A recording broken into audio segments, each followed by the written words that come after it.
So first of all, a short introduction about myself. My name is Itay, partner at 10D.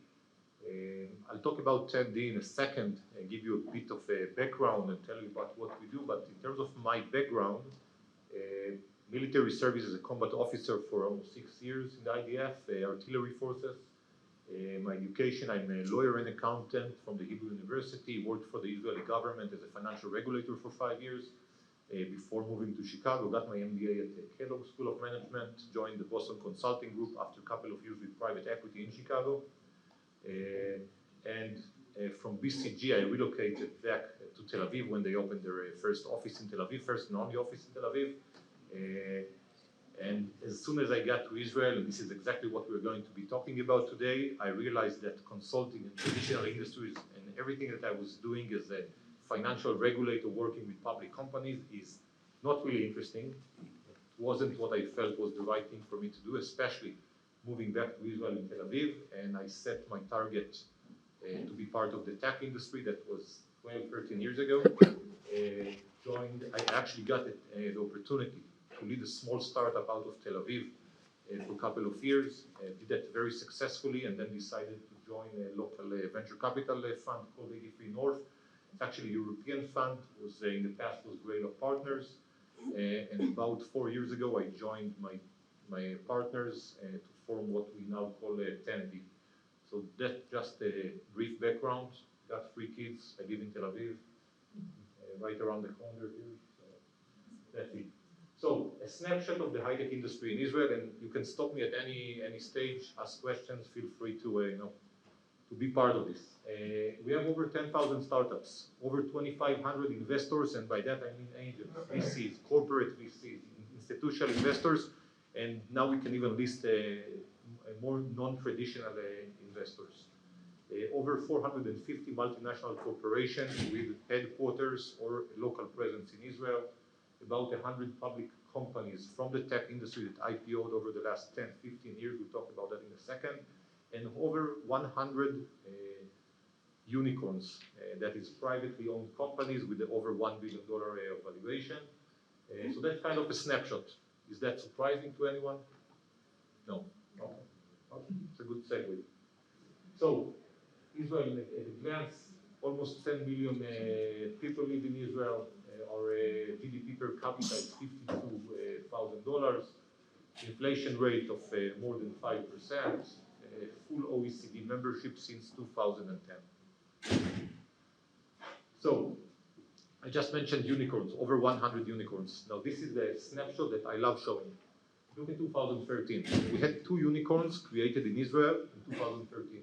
Wix, that was already a public company and reached the $1 billion valuation, and Waze. Waze was the first B2C company out of Israel to be sold to Google back at the time. I assume everybody knows Waze.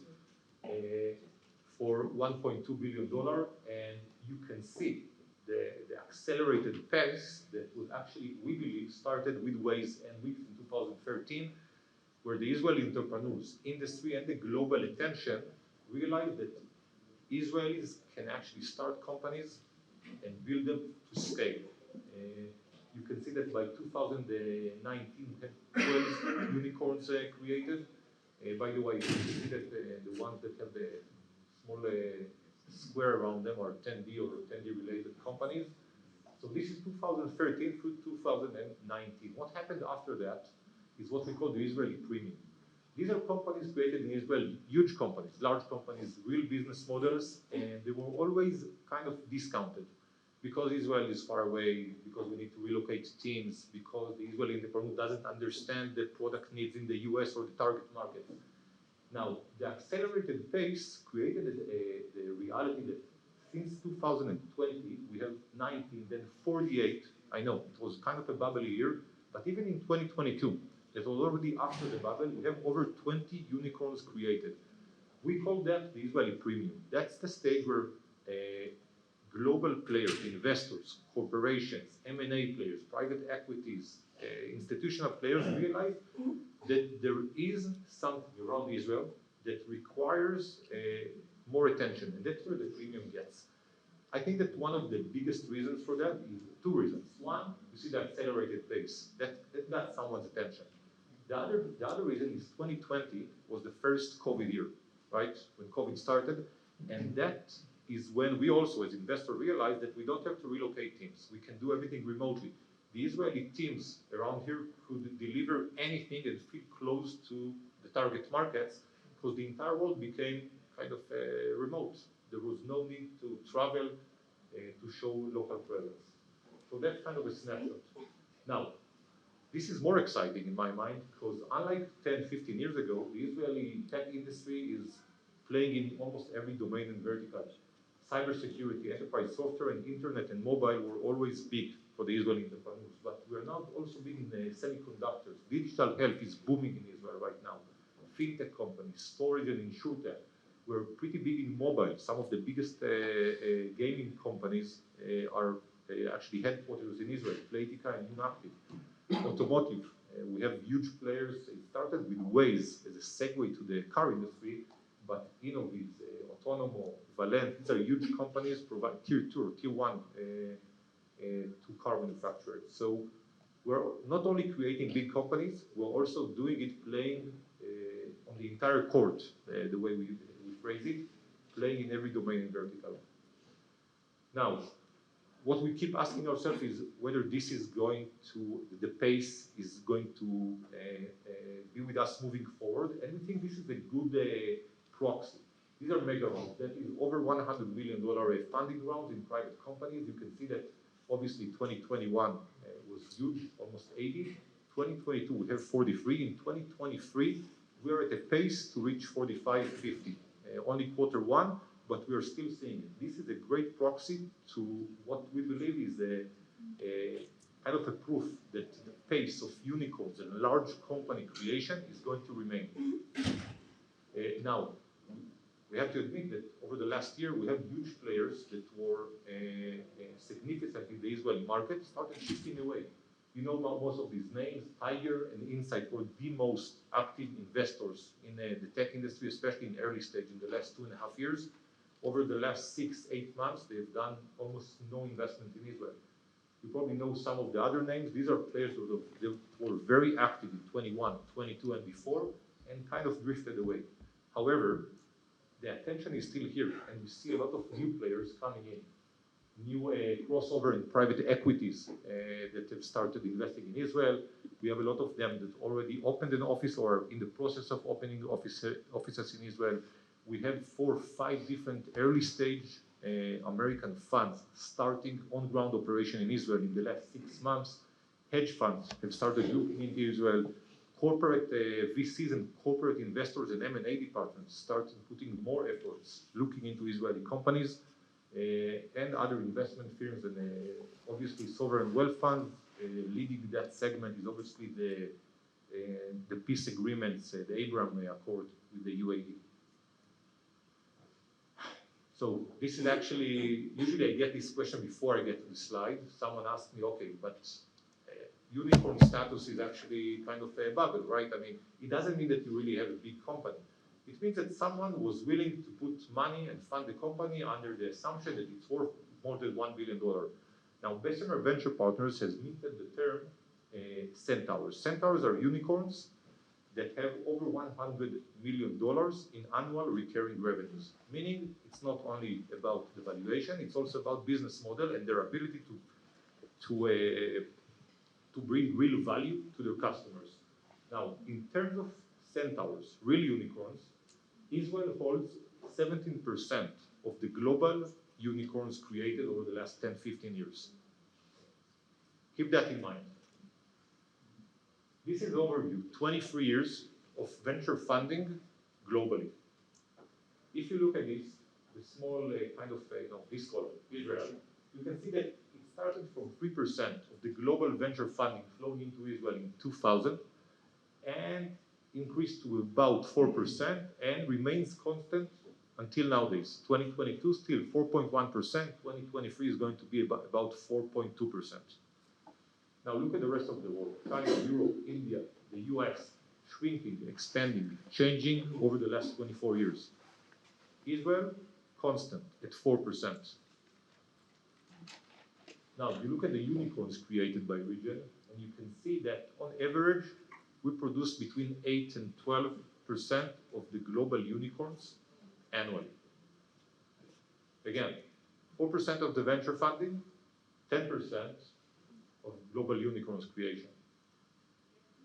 So with 0.1% of the world population and 4% of the global venture funding flowing into Israel, we produce 10% of the unicorns and about 17 to 20% of the centaurs that I showed you a couple of slides ago. What does that mean? Anyone? Good quality. Obviously, there is good quality, but you still need an investor to touch on that good quality and identify it. So I think the first thing that I learned from this is that we know how to identify the right players at the right time. What is the other factor for that you can learn from this? We know how to identify, but we also know how to price. But by know how to price, I also take into account the entire industry. The industry is priced well. The Israeli discount or premium is still relevant, but we, as the venture capital industry in Israel, I feel that those data points show that we know how to identify the right entrepreneurs and ideas, and we know how to value them at the right pricing when we make the early stage investments. Any questions about that? Does it take into consideration the failures? The ones that don't make it. Yeah. I mean, not every company makes it to be a unicorn, right? Of course. So there could be some negative and some positive, and maybe, yes. There's the 10% or whatever that make it. But what about? Less than 10% make it. Much less than 10%. But first of all, this slide is only the upside, right? I'm only showing you the unicorns. Now, as a venture capital fund, our statistics are, let's say, 70 to 80% hit rate. That is companies that are not going down to zero, and at least 1 or 2 unicorns per fund. We have some failures.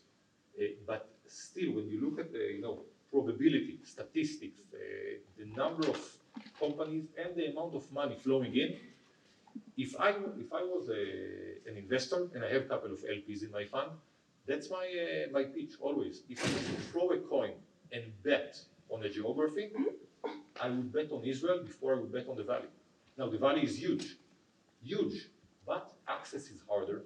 There is a lot more money flowing in, but many more companies, more failures. So the hit rate is lower. That's my argument. Anything else? No? Okay.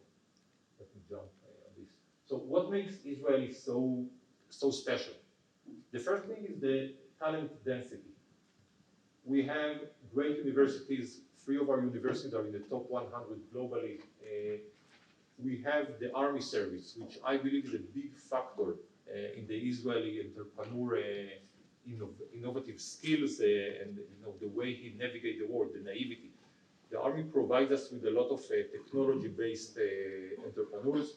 The Army provides young guys. When I was 21 years old, I was leading a platoon with 100 soldiers.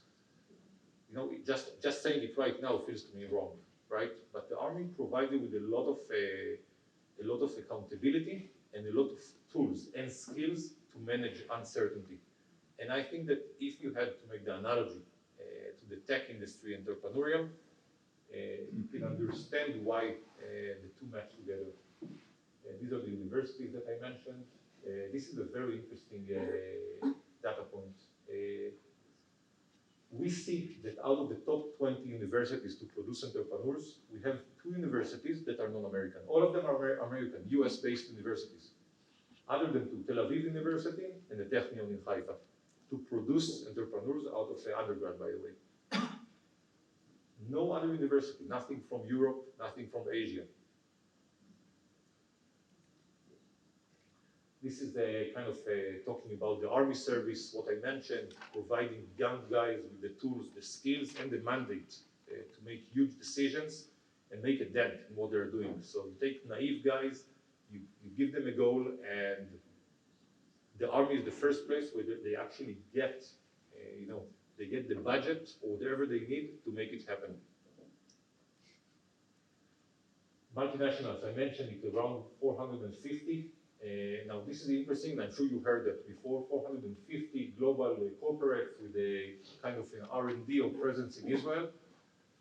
But one of you could say that almost any other country, any other big capital in Europe has presence of global corporates. The difference, I believe, is what they are doing here.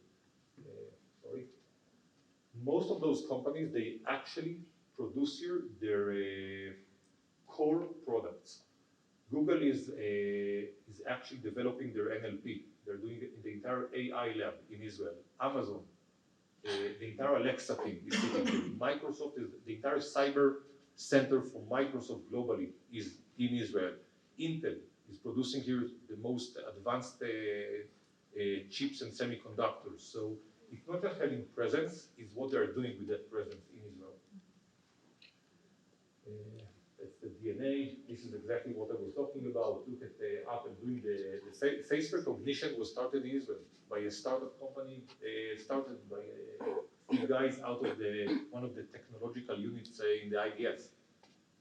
Google Duplex, Microsoft Cyber Center, and Amazon that I just mentioned. These are huge differentiators, not just R&D centers that are here to do equi hires and get talent and someone on ground. Now, as the word, now I'm going to shift a bit to 10B. So we learned that we have a lot of unicorns in Israel. The pace is increasing. We know how to identify and price them right. This is something that we pride ourselves on. This is the unicorns that the three partners in 10D, me and two of my partners, we share. We either made investment in those companies in our previous funds and previous careers. Either we made the investment as angels, or we made them as 10D. Some of those companies are already 10D companies. So you can see our 24 companies that are either unicorns or soon to become unicorns. That's what we call soonicorns. So, I mean, any way you want to look at it in every perspective, this is about 20-25% of the unicorns created in Israel. And I'm going to treat you as potential LPs, but my pitch is, if I had to bet on geography, you know what I would bet on? Israel. If I had to bet on an investor, I would bet on someone who knows how to identify those unicorns very early on. This is just so these are real businesses. The blue square companies with a 100 million ARR, gray with 50 million. So these are companies that we believe justify the valuations that they get. 10D, just I wanted to finish on the high note. We have almost $350 million under management. We're early stage investors. Our fund is only doing pre-seed through Series A, depends on valuation and times, but we try to get very early on. We pride ourselves on being company builders. We work very closely with entrepreneurs. We believe that one of the values that we provide is being able to provide the network, the go-to-market. I call myself the mechanic many times. I mean, I don't know anything better than any one of my CEOs in our portfolio. What I do know better than him is to avoid mistakes that I've seen happen many times before. So I know how to prepare the infrastructure, how to make them ready to scale up, how to avoid mistakes that can limit their activity in the future or even hurt their fundraising. Only Israeli entrepreneurs globally focus on deep technology. We are doing space tech. We have a couple of quantum investments. We are very big in Industry 4.0, working with machinery and manufacturing facilities. We love the connection between the tangible and the tech and software. Meaningful ownership stakes. This is a different conversation and a lecture, but as early stage investor, that's the key to success, ownership stakes. We don't have enough money, small fund relatively, but we get very early on. We take a lot of risk on ourselves, so equity stake is the name of the game. Fund 1 was 110, already at our machine is deploying it.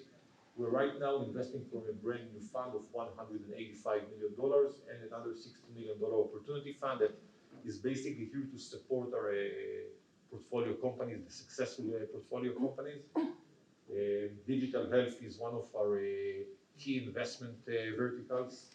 We have a dedicated board just for digital health, different opportunities, different challenges. but again, to support our efforts to help build companies. Industrial, artificial intelligence, and computer vision, I think, are present in all of our companies. And I don't know, maybe you know some of those companies. DriveNets was the first investment of the fund, is now valued at $3.3 billion, but a small startup valued at $3.3 billion, 4 years old, and is running over 50% of AT&T's traffic in the US. Exodigo is an industrial company. Obligo is a fintech company providing credit solution instead of a deposit in cash in the US for rental apartments. Augury is doing machine health for manufacturing facilities. Juno Journey, I don't know if anyone is aware of the new wave, kind of a new wave of the new workforce HR tech. So Juno is part of that. And One Step is actually changing the way physiotherapy is done globally. 6 of our most fascinating companies. And this is the team. Yeah. That's it.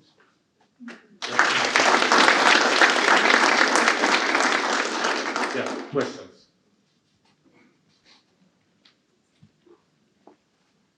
So all things considered, from your point of view, the 2022 forecast for the IT industry here in Israel is still positive? Yes. It's all relative, right? But yes, I believe it is positive. I think that 2023 is actually, I like the shift. What we see is more deep tech entrepreneurs that takes more time to build their products and build their R&D.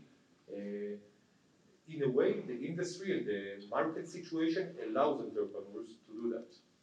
2 years ago, they didn't have the time to do that. They had to be fundraising every 3-4 months. You're saying that one of the main advantages that kept Israel so innovative is the fact that the ratio between governmental spending on R&D and the private sector was, government spent a lot more on R&D. There's now we're still leading the world in R&D spending, but the government take is lower while the private sector take. Do you think the government should be more involved, or do you think the government should be less involved? Do you think the government involvement was positive, and should it increase more? It's a good question. First of all, I have to say I did not say anything about the level of government versus private funding for R&D. I don't have a firm opinion on that. That's why I'm saying that. I think that the government, including the universities and the army service, and the kind of support that the Innovation Authority is providing companies are crucial for the tech industry. I really don't know what is the right level or whether we should, I'm actually, personally, I believe that we need less funding in order to allow the private markets to succeed. But I don't feel comfortable even providing a more clear answer about that.